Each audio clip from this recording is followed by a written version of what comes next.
વધુ એક મહત્વપૂર્ણ સમાચાર સામે આવી રહ્યા છે। દેવભૂમિ દ્વારકાના કલ્યાણપુરમાં પીજીવીસીએલની બેદરકારી સામે આવી છે। વીજપોલમાં લાગેલી વીજ પેટી ખાલી જોવા મળી।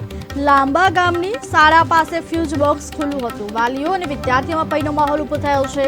ખુલ્લા બોક્સમાં શોર્ટ સર્કિટ થાય તો જવાબદાર કોણ? ફ્યુઝ બોક્સની પેટીઓ બંધ કરવા ગ્રામજનો દ્વારા માંગ કરવામાં આવી છે, કારણ કે જો કોઈ દુર્ઘટના સર્જાય તો તેના માટે જવાબદાર કોણ? કે વાલીઓ અને વિદ્યાર્થીઓમાં હવે ભયનો માહોલ ઊભો થયો છે। લાંબા ગામની શાળા પાસે ફ્યુઝ બોક્સ ખુલ્લું દેખાયું છે। જો કે હાલ દેવભૂમિ દ્વારકાના કલ્યાણપુરમાં પીજીવીસીએલની ઘોર બેદરકારી સામે આવી છે। વીજ પોલમાં લાગેલી વીજ પેટી ખુલ્લી જોવા મળી છે।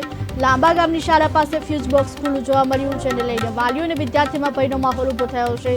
ખુલ્લા બોક્સમાં શોર્ટ સર્કિટ થાય અને કોઈ દુર્ઘટના સર્જાય તો તેના માટે જવાબદાર કોણ? લાંબા બંદર તાલુકા શાળામાં ગેટની બાજુમાં જે ઇલેક્ટ્રિકની પેટી છે, પેટી તાત્કાલિક ધોરણે બંધ કરો અથવા એને અધર લ્યો। આમાં તાલુકા શાળાના નાના છોકરા રમતા રમતા ત્યાં જાય છે અને એને કોઈ અડી જાય તો એની જવાબદારી કોણ લેશે? અમારી માંગ છે કે એને તાત્કાલિક બંધ કરાવો અથવા